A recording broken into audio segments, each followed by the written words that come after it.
To हमारे पास है technique use in cell biology. तो इस लेक्चर में हम माइक्रोस्कोप के बारे में पढ़ेंगे कि माइक्रोस्कोप क्या है।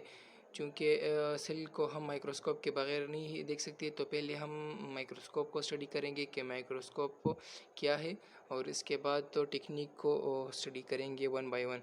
तो माइक्रोस्कोप का क्या है, तो माइक्रो इसका meaning micro mean small and scopy mean to see. तो इसका डिफिनीशन बनता है कि use of microscope to see small objects is called microscopy. अगर हम माइक्रोस्कोप को इस्तेमाल करेंगे स्मॉल ऑब्जेक्ट्स को देखने के लिए जो हम नेक्ड आई के ज़रिए नहीं देख सकते, तो उसको हम माइक्रोस्कोपी कहते हैं। इसके बाद हमारे पास है माइक्रोस्कोप। तो माइक्रोस्कोप किसे कहते हैं, तो वो it is an optical instrument through which we can see small thing enlarge. तो वो ऑप्टिकल इंस्ट्रूमेंट जिसके ज़रिए हम स्मॉल थिंग्स को इनलार्ज करके देख सकते हैं, तो इसको हम कहते हैं माइक्रोस्कोप। तो माइक्रोस्कोप को हम देख सकते हैं कि माइक्रोस्कोप में हमारे पास आईपीस होता है। माइक्रोस्कोप में हमारे पास आईपीस होता है, ऑब्जेक्टिव लेंसेज होते हैं, और स्टेज होता है जिस पर हम स्लाइस को रखते हैं, जिस थिंग्स को रखते हैं जिसको हम स्टडी करते हैं, और नोब होता है जिसके ज़रिए हम उसको फोकस करते हैं, और लाइट सोर्स होता है जो कि सनलाइट होता है या उसका अपना ही पावर लाइट होता है, और आई ट्यूब होता है आई पीस जो होता है उसके साथ आई ट्यूब होता है। और इसके बाद है माइक्रोस्कोप के टाइप्स। तो माइक्रोस्कोप के हमारे पास 3 टाइप्स है, simple microscope, compound microscope, electron microscope. तो सिंपल माइक्रोस्कोप हमारे पास है, ये एक सिंपल है, इसमें हमारे पास एक ट्यूब होता है और सिंपली मैग्नीफाइंग ग्लास होता है, या सिर्फ मैग्नीफाइंग ग्लास होता है।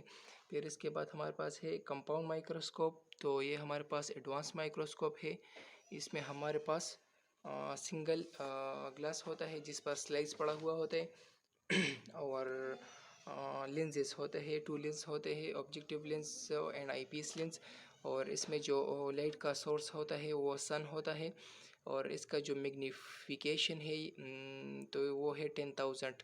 मैग्नीफिकेशन भी हम पढ़ेंगे कि क्या है, यानी ये किसी चीज़ को कितना बड़ा करता है तो उसको हम मैग्नीफिकेशन करते हैं। तो ये 10,000 टाइम्स एक चीज़ को इनलार्ज करता है। फिर है हमारे पास जो आजकल का सबसे एडवांस माइक्रोस्कोप है, इलेक्ट्रॉन माइक्रोस्कोप।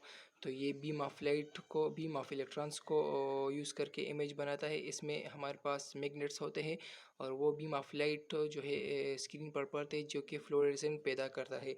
इसका जो मैग्नीफिकेशन है ये हमारे पास है 1 मिलियन, यानी ये 1 मिलियन टाइम्स इमेज को एनलार्ज कर सकता है। फिर हमारे पास इलेक्ट्रॉन माइक्रोस्कोप के 2 टाइप्स है, एक है ट्रांसमिशन इलेक्ट्रॉन माइक्रोस्कोप और स्कैनिंग इलेक्ट्रॉन माइक्रोस्कोप।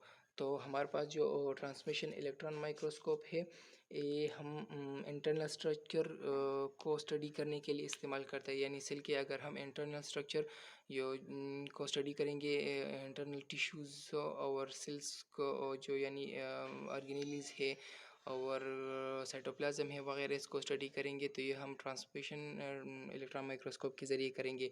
और दूसरा है, जो दूसरा टाइप है हमारे पास है स्कैनिंग इलेक्ट्रॉन माइक्रोस्कोप, जो कि हम एक्सटर्नल स्ट्रक्चर को स्टडी करने के लिए इस्तेमाल करते हैं। यानी जो हमारे पास फिजियोलॉजी है, फिज़िकल जो हमारे पास अपीयरेंस है उसको हम स्टडी करते हैं इसके ज़रिए। ये जो ट्रांसमिशन इलेक्ट्रॉन माइक्रोस्कोप है ये हमारे पास 2D इमेज देता है, और जो स्कैनिंग इलेक्ट्रॉन माइक्रोस्कोप है ये हमारे पास 3D इमेज देता है, यानी कलरफुल इमेज देता है। फिर हमारे पास है मैग्नीफिकेशन और रिजोल्यूशन। तो मैग्नीफिकेशन क्या कहते हैं, किसे कहते हैं, the ability of microscope to enlarge the small object. किसी माइक्रोस्कोप की ये खसूसियत कि वो किसी ऑब्जेक्ट्स को इनलार्ज करे, तो उसको हम कहते हैं मैग्नीफिकेशन। तो कंपाउंड माइक्रोस्कोप का जो हमारे पास मैग्नीफिकेशन है ये 10,000 टाइम्स ग्रेटर है, यानी 10,000 टाइम्स, यानी कि ये किसी ऑब्जेक्ट्स को 10,000 टाइम्स बड़ा करके दिखाएगा। और जो हमारे पास इलेक्ट्रॉन माइक्रोस्कोप है तो इसकी मैग्नीफिकेशन है 100,000, यानी ये 100,000 किसी ऑब्जेक्ट को एनलार्ज करेगा, यानी ये बहुत ज़्यादा है। इसके बाद है हमारे पास रिजोल्यूशन।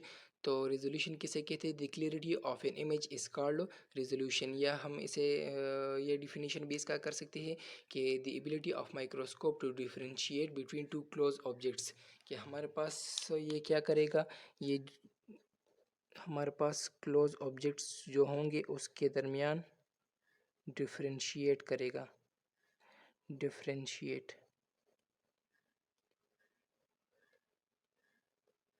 कि इसके दरमियान हमारे पास फासला कितना है।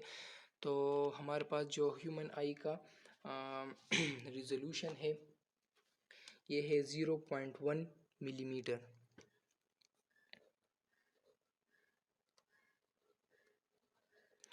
और कंपाउंड माइक्रोस्कोप का हमारे पास जो रिजोल्यूशन है, यानी ये कितना हमारे पास जो है दो ऑब्जेक्ट्स को रिजॉल्व कराएगा, डिफरेंशिएट कराएगा या इमेज को क्लियर कराएगा।